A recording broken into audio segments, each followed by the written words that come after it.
Oh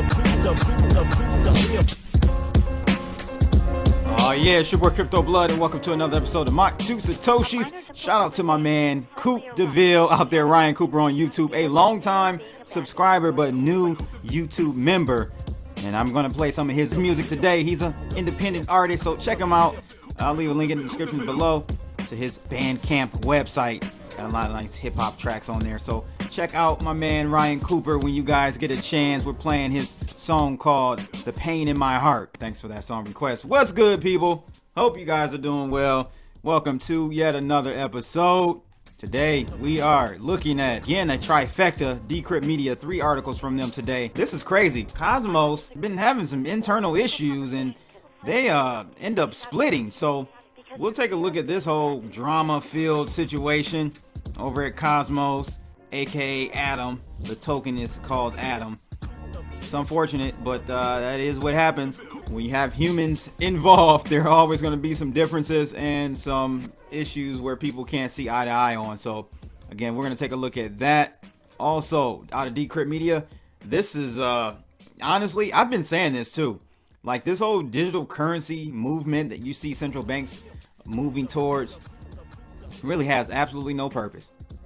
Absolutely no purpose other than to obfuscate the climate for those who are in the know. The rest of the people, the sheeple, is to confuse them so they don't know what and which one to pick when it comes to cryptocurrencies. They're going to obfuscate and confuse them, making them think digital currencies are just like cryptocurrencies or the decentralized ones that we use now, and they're not.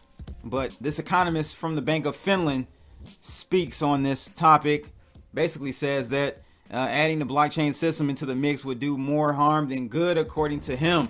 So we're going to take a look at this article. I do actually have one benefit, and I didn't come up with this.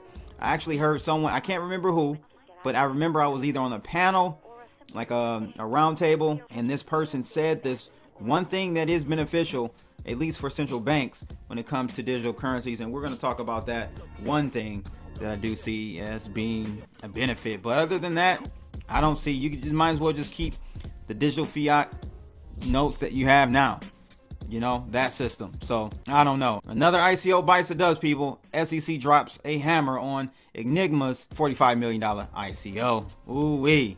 Charging them with $500,000. They've got to return funds. They got to pay fines, all this crazy stuff.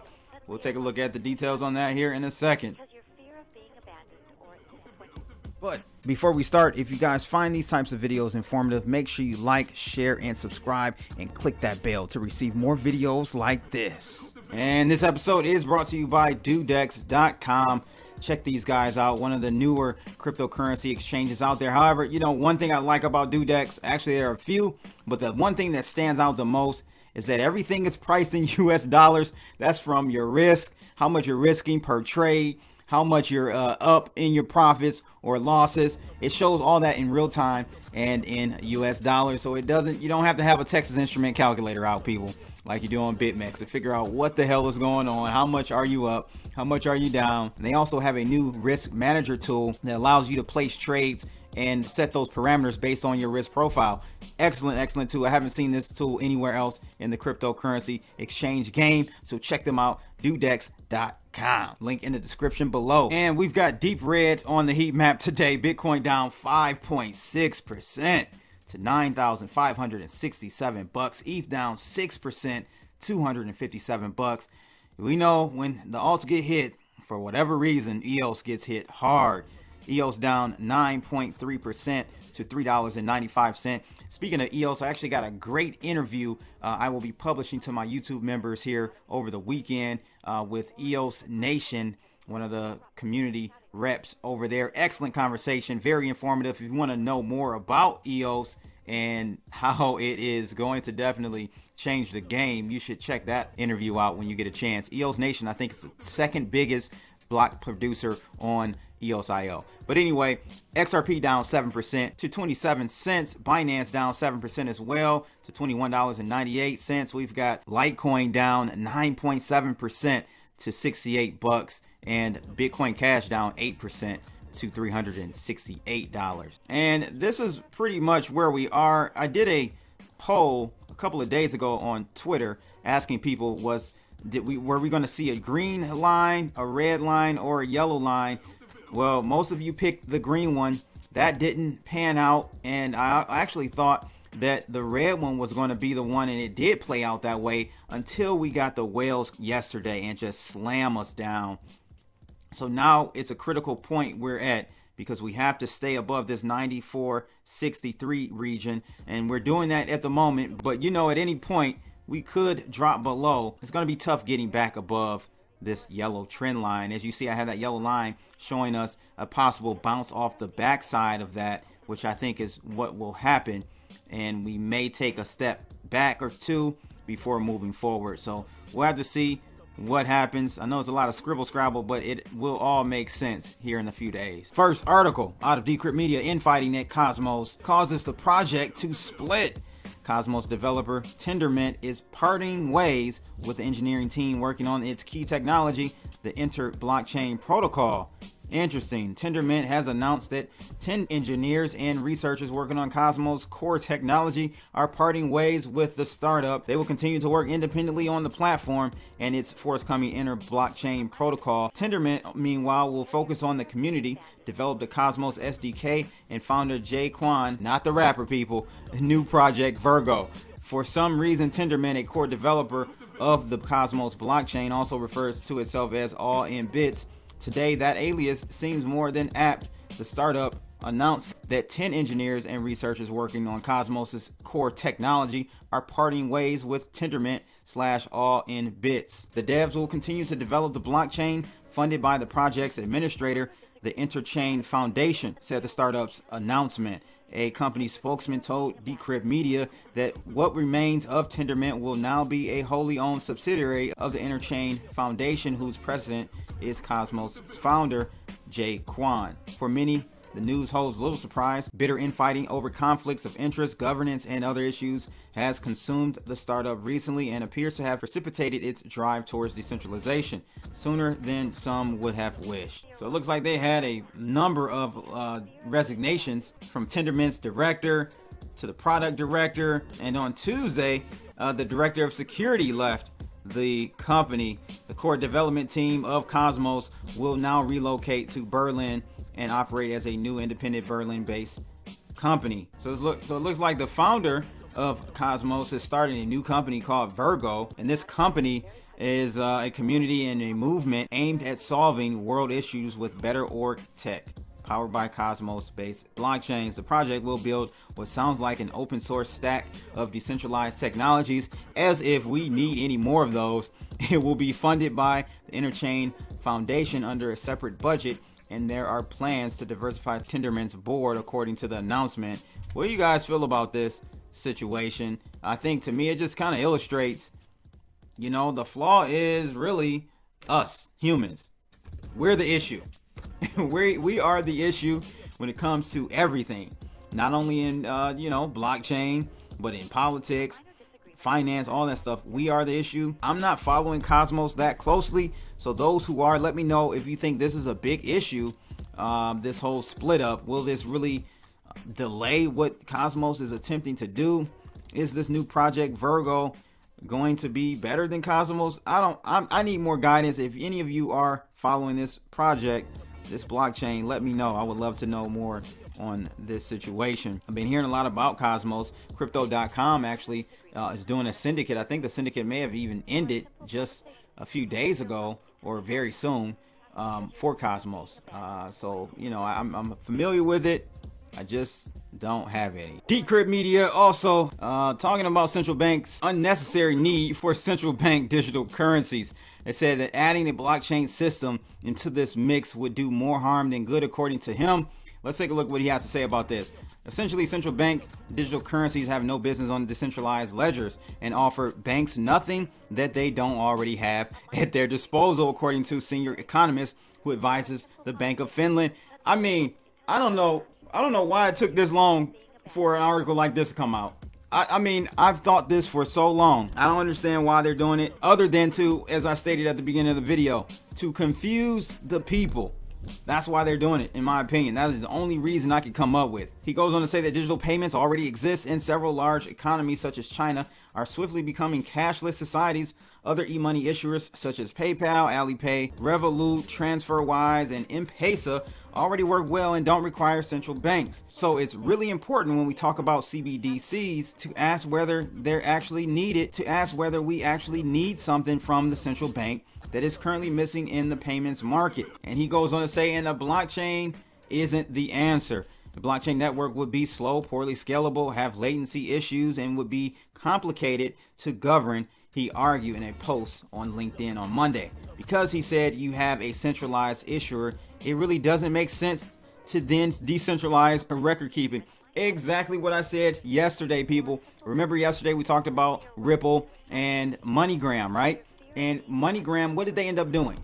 They, instead of using XRP for their solution, they went with Visa. Because if you're doing a peer-to-peer centralized ecosystem, if that's what you're building, and there's no need for decentralization and trustless transactions, then why even do it? There's no point. This is exactly what I said yesterday. This is crazy. The guy goes on to say here, central banks are better off using a regular database, the sort that central banks and payment companies have been using for decades. It's just much easier and more efficient for a bank to keep its ledger behind a firewall and let nobody near it. 80% of the world's central banks are researching digital currencies, according to a survey of central banks that represent 90% of the world's economy, published by the Bank of International Settlements, or BIS, last month. The economist goes on to say and acknowledge that there might be certain benefits in issuing a CBDC on a centralized ledger, the sort that most central banks seem to be considering, but central banks around the world will eventually come to the same conclusion. It doesn't make sense to decentralize. And I totally have to agree. Why decentralize something that is centralized? The whole point of central bank currencies is to have it centralized and controlled by one entity. So what China is doing really is unnecessary, but they like to be ahead of the curve and to say, hey, we did it first, and it really isn't going to change anything. Really, to be honest with you, the Alipays and the WeChats or whatever they're using over there is sufficient enough. To be totally honest with you, it is sufficient enough. But the one thing, and I said I would throw this in here at the beginning of the video, the one thing that could be of benefit, which you really can't do with the current digital forms of fiat, because there's still that cash or physical aspect of the current fiat systems that we have. With CBDCs, you're able to contract and expand the money supply instantaneously by essentially doing a burn, just like you would have Tether do, right? When they need to get parity with the dollar, it's a simple mouse click of sending, X amount of million of tokens to a burn address. I mean, from a monetary policy standpoint, you may have some more control over levers in that aspect, but I mean, I don't know, man. You guys let me know. I think, honestly, I really think they're going to try this experiment with these CBDCs, and in like 5-10 years, they'll be back to their current platforms, to be totally honest with you. Maybe a little bit more robust, as we see with the FedNow system coming out in 2024. There may be some type of digital token of some sort used there to transfer as like a transfer mechanism between interbanks and stuff, and various regional banks and national banks. But I don't see a full-fledged cryptocurrency issued by central banks be of any use, to be honest with you. Not saying that some will still try to do it, but I think they'll end up backtracking on that years later, in my opinion. You guys let me know again, what are your thoughts on that? Would love to know your 2 Satoshis on that topic. Last article, SEC drops the hammer on Enigma's $45 million ICO. The SEC is allowing harmed investors to claim a refund from the token sale and has charged Enigma with $500,000. Sounds familiar, doesn't it? The SEC has forced crypto project Enigma to return the funds raised in a $45 million ICO in 2017 to harmed investors. Who was harmed? This is what it just completely cracks me up when I hear this type of stuff and how they phrase things. It goes on to say it has also charged the project $500,000 for selling unregistered securities. Enigma was a project focused on providing privacy for decentralized applications. All investors are entitled to receive certain information from issuers in connection with the securities offering, whether it involves more traditional assets or novel ones. And I remember when the SEC started their investigation on Enigma, maybe about a year and a half ago. I think I covered it. Article goes on to say the remedies in today's order provide ICO investors with the opportunity to obtain compensation and provide investors with the information to which they are entitled as they make investment decisions. Enigma will now need to register its tokens as securities and file periodic reports with the SEC. And it goes on to say Enigma looks past the SEC charges. While this might be a blow for the nascent project, it seems more like a relief.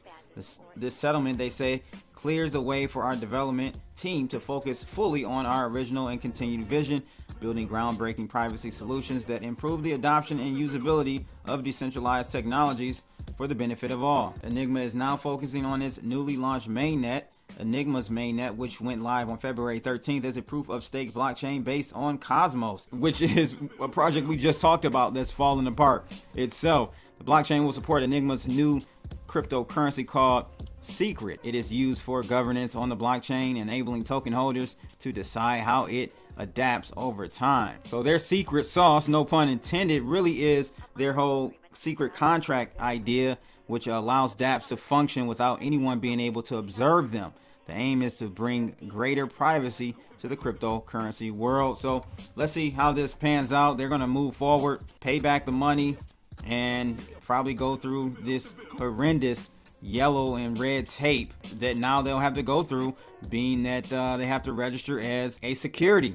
So this is not the direction any project should be wanting to go when it comes to blockchain. This is unnecessary activity, I tell you, people. Again, let me know your thoughts on all of these articles in the comments below. Again, shout out to my new YouTube member but longtime subscriber, Ryan Cooper, aka Coop DeVille, for that song request. That's what we're gonna rock out to today. Ladies and gents, make sure you like, share, and subscribe, and click that bell to receive more videos like this. I'm out of here, people. Holla! Yeah!